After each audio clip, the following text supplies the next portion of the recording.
Welcome back to the Chiro Money Show, where we're helping chiropractors make better financial decisions so they can build stability in their finances and a lifestyle that they love. We're your hosts, Chris Schuel and Scott Campbell, financial planners with Align Wealth. How are we doing today? Yeah, doing pretty good, minus the winter weather on April 15th. This has been the weirdest start to spring in Alberta. I know it's always weird in Alberta, but to see this much snow on April 15th, and then also look at the forecast and see a forecasted day for plus 28 later next week is kind of wild. But I'm looking forward to it. Yeah, I'll believe it when I see it, Scott. That's right. Well, wherever you are in Canada, hopefully you're getting better weather than us at the moment. Yeah, fair enough. Yep. All right, Chris, got a fun topic today I think we can dive into. You've been doing financial planning for how long now, Chris? Almost 6 years. 6 years for yourself. I'm going on close to 14, 15 years. So we've got 20 years of experience between the two of us in this world of financial planning. Obviously, a little bit more started before you, but all that being said, what we wanted to dive into today is that we evolve over time with our takes and how we think about different things when it comes to financial planning and the advice that we give. I think we could say the same. So what we wanted to touch on today was a topic of like what's changed since when you started to get advice and making recommendations to clients. Go back and forth a little bit today on a few different topics because things have evolved for you, hey Chris, over the years. Oh yeah. Sure. Steep learning curve, my friend. Because we both have very different like starts to our journey in financial planning. You came in. Actually, why don't you tell the audience like where did you start in the world of financial planning? Yeah, I was just going to suggest, why don't we dive into that just real quick? Right there. So this is a second career for me. Originally went to NAIT, took civil engineering technology and worked my way up to become a project manager for a large construction company in the Edmonton area. It was a great career, but it was also quite demanding and just became something that wasn't very much fun.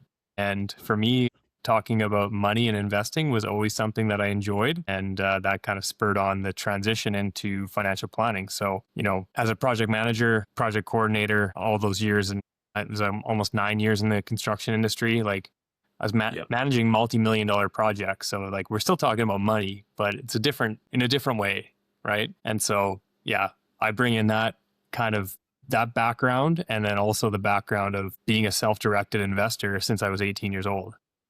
Yeah. So opening my own investment accounts and building my index ETF portfolios from a very young age. Mm-hmm. Yeah. You've always had a strong interest in finance, even before you got into the industry, right? Yeah. And for me, my background, like I got into the financial planning or advice area back in 2012. My background is a bit different though. My mom was in the industry for 30 plus years as financial advisor doing insurance and investment management for clients. So I kind of came from that world where it was fairly product driven, a little bit less on the financial planning side of things. So I got kind of my early days in kind of getting my reps in on the insurance side of things. So I've changed my tune definitely in a few areas on that front, but then going through the early years of getting my CFP and actually starting to do what we kind of call real financial planning, my takes on certain aspects of planning and giving advice has certainly changed over the years too, for sure. Yeah. Sure. Even from when I first got my CFP to today, which is crazy. It's coming up a decade since I got my CFP almost this year. So crazy. Wild. That is wild, man. Yeah. Cool. Well, let's dive into some of these things that stand out for us. I think it was pretty cool. You're like pitched this idea and pretty much instantly we were both like, oh yeah, I got 2 or 3 things. Yeah, for sure. Yeah. Why don't you start us off? Which one do you want to hit first? Okay. I'm going to talk about TFSAs first. So I think back to my early days and I probably gave this advice too often. And it was always that, TFSAs are the best accounts that everybody should be prioritizing, investing inside those accounts first. Yeah. And I've totally changed my tune on that. I think I should say though, like I still love tax-free savings accounts. They are still one of the best tax advantaged investment accounts in Canada. We should be. You're not saying it's bad. We're not saying we it's love bad. a tax-free savings account. Right. But my advice was always like, you have to use that first. Like if you're missing such a huge opportunity if you're not using that. And like they're way better than RSPs. And you got to do that. And I think that was just a bit naive. 2 parts there. I think it was naive and just being early on. I was just trying to be firm on something that I believed in, when in reality, the correct answer was probably, it depends on each unique situation. Like, Yeah. they might be the best for you, but we'd have to dive into your specific situation in order to appropriately determine that. And so, like, yeah, that's an evolution that I've gone through. And then the other part of the reason that I think I always push so hard for these is because we see them, and there's so much, there's studies that have been done on these accounts and whatnot. Like, they're just underutilized. They're not enough Canadians have them, period. The Canadians that do have them are not using them properly. They're using them as savings accounts. And first, we should blame whoever created these things for calling them savings accounts, because they are clearly not. They are investment accounts, and they should be labeled as such. Yep. So Tax-free investment account would be a better, absolutely doesn't have the same quick acronym off the tongue, but no, the more ideal name for it. absolutely. So I think that's also part of the reason that I always push so hard, is because I saw them and heard of them being used inappropriately for so long that I was like, no, I got to be the person that's like pushing TFSAs. Like, you got to use them, got to invest in them. Don't just park your money in them and treat it like a savings account. That's such a wasted opportunity. Yeah. And like you said, it truly does come down to, it depends. Obviously, like, there's probably some very kind of general rules of thumb. Like, if you have a fairly low, modest income, like maybe under 40, 50,000, yeah, you're probably better off starting off with a TFSA and making your monthly contributions there versus using an RSP, when the tax implications of the refund that you're getting on those contributions is going to be less impactful, maybe waiting until future years when your income's going to be higher and get a bigger tax refund. Exactly. Right. Yeah. But all things being equal, I think one thing I've learned more over the years when it comes to TFSA and RSP, in terms of the outcome of the two accounts, is actually very similar when it comes to what you get out of it at the end of the day. You know, when it comes to the refund, if you actually were to take the refund and reinvest that, and the tax deductibility, the CRA has kind of made it seem like one better than the other. But in reality, they come out to a bit of a wash if, assuming tax rates remain equal over the course of a long period of time. Yeah. Yeah. Yeah. And I think that's a good point. It's definitely, they're both great outcomes at the end of the day. I think the common mistake is that people aren't analyzing those options correctly. They're not considering the after-tax dollars that are going to work for you in either situation. It's a little bit more complicated when you factor in that refund or reduction in taxes by making an RSP contribution versus using after-tax dollars to make a TFSA contribution. And it's a little complicated, but if we walk through, pretty straightforward to get to the right math and understand that the outcomes are similar. Yep. I feel like the best outcome for most people, it's like, well, why not both? Both, exactly. Let's find a nice combination of utilizing both, because both vehicles have their pros to it. Like, for sure. Yeah, for sure. Okay, Scott, give us one of yours. All right. Since I mentioned I kind of started off in my journey in the financial world on the insurance side, I'll touch on my insurance thing that I've kind of definitely changed my tune on over the years. Early in my career, when I was just kind of delivering insurance advice to clients, when it came to things like critical illness and disability insurance in particular, I was always very pro, you should get a contract that has what's referred to as return of premium on the contract. So I can talk about my personal critical illness policy that I still have in place, but if I could go back, I would do things differently. So my critical illness policy has a level term. So I got the policy in place when I was about 25 years old, and the premium is going to be set and level until my age of 75. After 15 years in the contract, which I'm coming up on pretty soon here, I have the option at any point in time between that 15th year of the contract all the way up to my age 75. I can cancel the contract at any time and get 100% of the premium dollars that I've put into the contract back. So I always thought that was such a great feature, like a great selling point to say, hey, in this example of a critical illness policy, if you get critically ill, you're going to get your lump sum benefit of, say, $100,000, and you can do whatever you want with that money. But on the flip side, if you never get sick, or at any point in time after that 15th year, if you want to cancel the contract, you're going to get every premium dollar back. Basically, like getting your money back. That sounds like a good deal if you don't get sick, right? Would you agree? Like intuitively, like kind of that sounds like it could be a really great positive outcome. Absolutely. But what I didn't realize then that I definitely realize now is that it's basically get the cheapest option available to cover off the insurance need and take the difference and put that money and put that towards an RSP or a TFSA and get that invested into the market. And you're going to have a much better outcome than just collecting your premium dollars back, which are basically given back to you with no interest earned over that potential 20, 30-year period of time. Yeah, Right? there's a So definite I trade-off guess it's there, good in the sense of like it's kind of forced savings. Like you're forced to like put the money in and eventually going to get it back if you never get sick. But it's kind of no different than just putting it under your mattress, and then at one point you kind of take the money out of the out from underneath the mattress and you can use it. But you haven't kept up with inflation or purchasing power of that money. Right. Yes, right. It sounds good, and it's interesting that we see these types of riders combined with insurance products, because it's like, well, I think it's a selling feature, honestly, in my opinion. Like, it's like, you need this insurance for the purpose of insurance. But there's this cool thing called return of premium, and you'll get all your money you pay into it. You'll get that all back. But then, you're also paying more to have that option to get the money back. Yeah. And to give you some context, like critical illness insurance premiums have certainly increased over the last 10 years. Even just like the same age from say 10 years ago to now, the cost of that insurance has risen. But let's look at an example. Like if you were in your 30s to 40s or so, if you're getting $100,000 policy in like a simple 10-year term contract, that might be $30 or $40 a month. But if you were to get a contract similar to what I have, like where it's level cost of $75 with return of premium, you could be looking upwards to like $120 to $150 per month, right? There's a big difference in that. Like, yes, my premium will never change on me and I'm going to get my premium dollars back. But if you could get that $60, $70, $80 difference in the market and invested and working for you over a 20-year period of time, I'd rather take the lower cost of insurance now and get that money working for me. Yeah, I completely agree. Kind of goes back to what we are often saying to our clients: get insurance for insurance, keep investments as investments. Like, for sure. They're two separate, distinct things.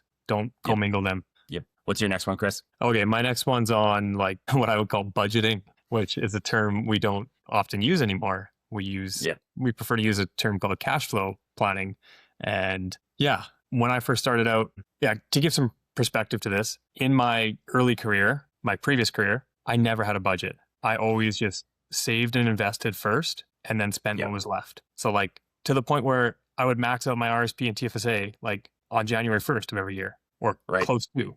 And then I would just spend what's left, part of me. So when I changed careers and didn't have such steady income, I had to change kind of how we manage money as a family with my wife. And for us, that really meant a couple of years of watching closely where all the dollars went. That led me to believe that everybody should also watch where every dollar goes and be on top of that on a monthly basis.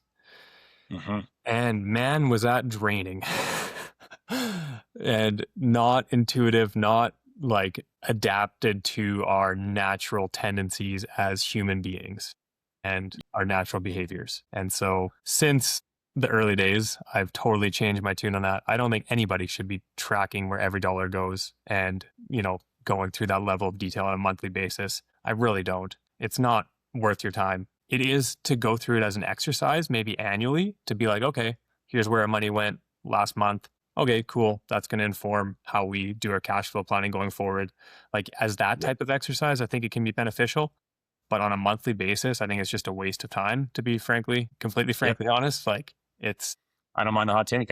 I think it's bold. Like I think there's people out there who probably do to some degree think that there's value in tracking, looking at every statement, putting into an Excel document or using some sort of tool and categorizing everything, and they get joy or value from doing that. But we'd probably argue, like, is it moving the needle? Is it helping you get to the outcome that you're looking to get? Could your time and energy, could your time and energy, in the sense of like you have awareness? Yeah, for sure. Yeah, for sure. But like, what's the approach now to oversimplify it? Oversimplify. We need awareness of where money goes, and then we need a system that works within your natural human behaviors. So we need to automate everything we can, and then we need to be able to clearly track what we would call emotional spending, the stuff that's not, kind of set in stone, connected to our core like housing, transportation, and financial obligations. Those things, we should automate all of those.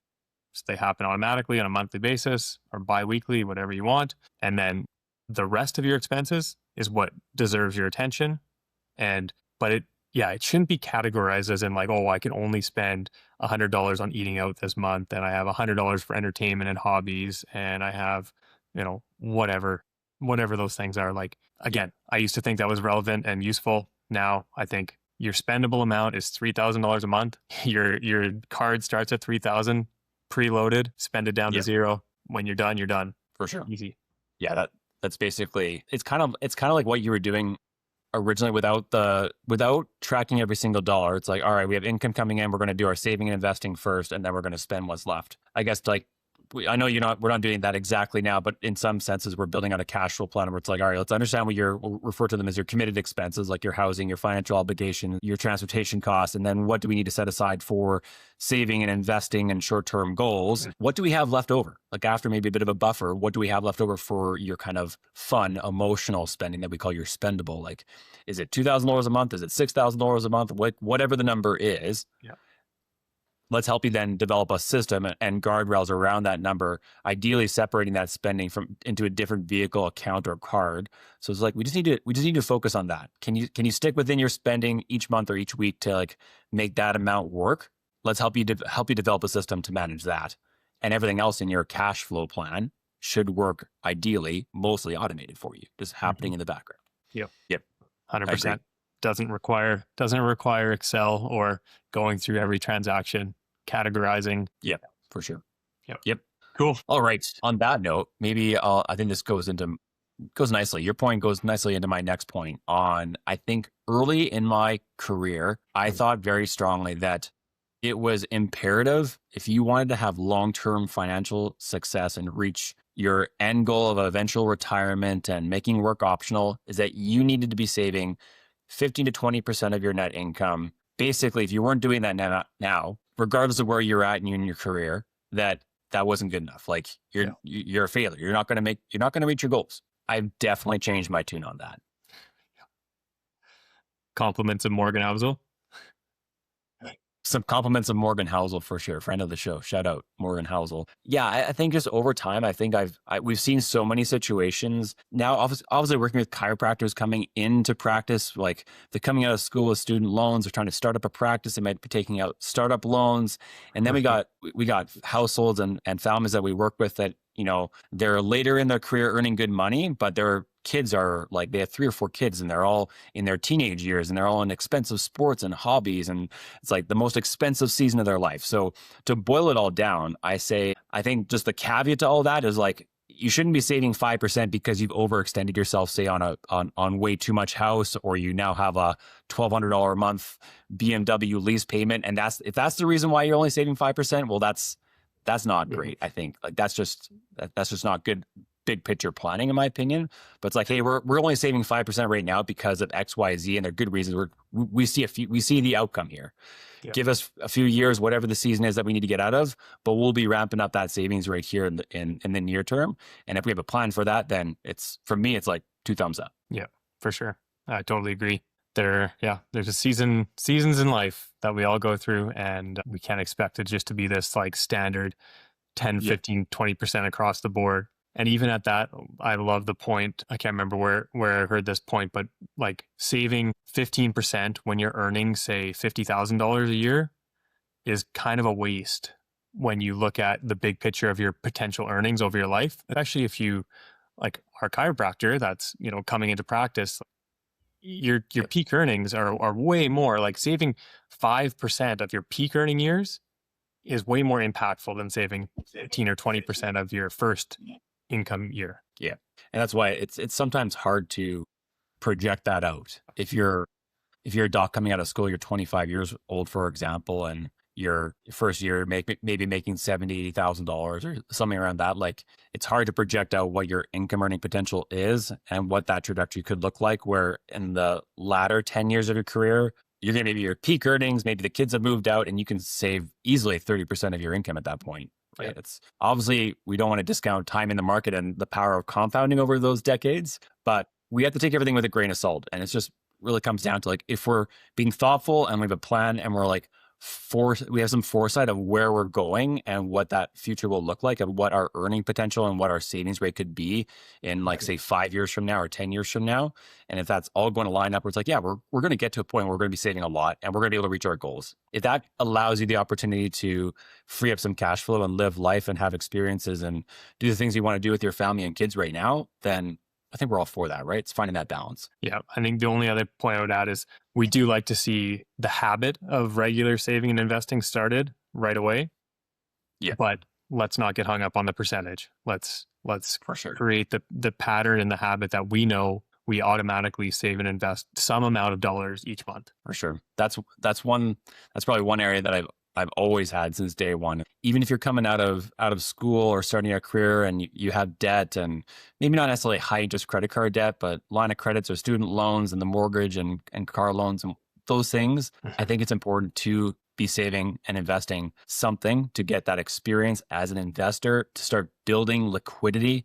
It's one thing just to be hammering down your debt, and yeah, you might be making some gains on your net worth by lowering your debt, but building up emergency funds, building up cash reserves, building up your investments, it gives you flexibility and options and liquidity as you kind of progress through your career. So, Yep, for sure. Yep. Cool. Let's hit on this last one real quick here, Scott. Business owner. mutual? Is this mutual for us, Chris? This is mutual. I mean, I probably didn't feel as I guess- strongly about this as you did, not having that, initial experience working with incorporated business owners straight away. But the CPP regret, and Yep. I'll just open it up by saying, we hear this advice. You can lower your tax bill and avoid paying into CPP as an incorporated business owner if you pay yourself a dividend versus a salary or wages. And that is an easy way to increase your net take home pay. Yep. Well, true. I think there's a big grain of salt there in terms of what that actually equates to in terms of freed up cash flow. I guess from my standpoint, early in my career, even when I was a CFP holder and had gone through the education and had some reps with putting together financial plans and doing analysis, is that for a period of time, I was very anti-CPP.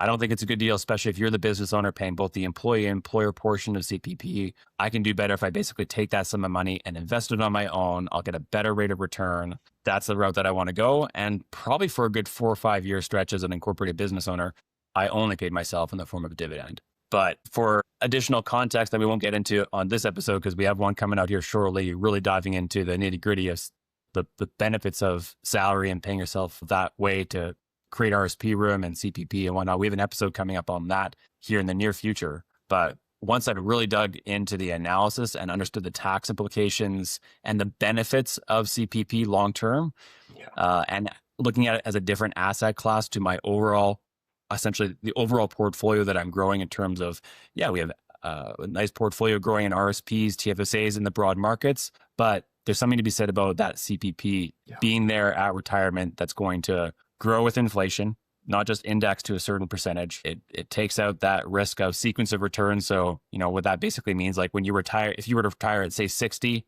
that first 5 years in retirement, if you start retirement and the markets are in a big negative or come some down years right as you start retirement, that could have major implications on your retirement. And that's just basically unlucky, the sequence of returns of when you retire, right? CPP kind of counteracts that in some respects, where you have a portion of your income that's coming in that's allowing you to not be as worried about sequence of returns of how much you can draw from your portfolio if markets are down just as you're starting retirement. Yeah, there's so many things many nuance and detail that we will get into in the future. But for today's episode, I would sum it up by saying CPP is guaranteed. It's indexed to inflation, income that you can count on for life. So you're not going to outlive it. It's going to adjust every year with inflation, and paying both components as an employee and employer component of CPP is not as bad as it sounds. The employer component is an expense to the business. There's lots of things to consider with this. So it's pretty hard to fight, in my opinion. A lot of people will complain or look to teachers and people from other professions that have these coveted defined benefit pension plans that are set amount each month indexed to inflation. And in honesty, in truth, in Canada, CPP is as close as you can get if you're not one of those in one of those professions that has access to a defined benefit pension plan. Yeah, you don't hear about too many retired teachers or firefighters that are on these defined pension benefit plans. They're not making any complaints about how their pension works come retirement, right? Exactly. Yeah. Yeah. Yep. Yeah. Okay, Scott, let's wrap it up there. We had some Cool. 5 pretty good points there. I think it's interesting and obviously natural. Like, we all change, we all evolve as we grow in our experience working with clients and just in the industry in general. It's probably normal that we're not going to give the exact same advice that we gave 10 years ago. Yep. Also, things change, like tax laws change. We need to keep up and continue to evolve and grow and stay on top of all the changes that are happening in our country. Yeah. And I think it's just important for us as per why you're making that new change that might counteract what you said previously. That's okay. Yeah. We all evolve and grow as humans. Yeah. I think if you're working with an advisor, financial planner long enough, and they're a good planner, they're probably going to come back to you at some point and say, hey, I told you to do this 10 years ago. Now I think we should do it differently. Yeah. At some point in that relationship. For sure. But the only thing I'll add to that is that there's probably a handful of things that we could touch on that probably will never change, that we know for a fact will be the case in 10 years from now. Yeah, that's true. Yeah, for sure. That's fair. Cool. All right. Well, fun conversation, Chris. Thanks for the time today. Yep. Good Hope one. you got something out of this episode. We'll see you guys again next week. See you next week. All opinions expressed on the Cairo Money Show are for educational, informational, and entertainment purposes only. Nothing on this podcast should be considered financial, legal, accounting, or tax advice. Always consult your own team of licensed professionals before making decisions about your finances.